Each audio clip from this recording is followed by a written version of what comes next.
Inson qo'rqadi.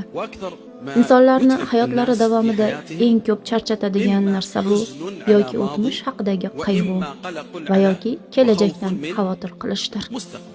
Shayton insonni mana shu doiraga soldimi tamom. Inson baxtsiz va ayanchli umr kechiradi.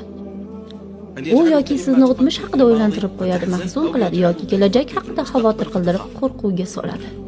Mo'minlarga berilgan ilk xushxabar nima edi? Insonga keladigan ilk xushxabar oxirat tomonga burilib, dunyodan yuz o'girganlarida ana shu vaqtdagi ilk xushxabar albatta Robbimiz Alloh degan. So'ngra mustaqim bo'lganlarning oldilariga farishtalar tushib derlar: qo'rqmanglar.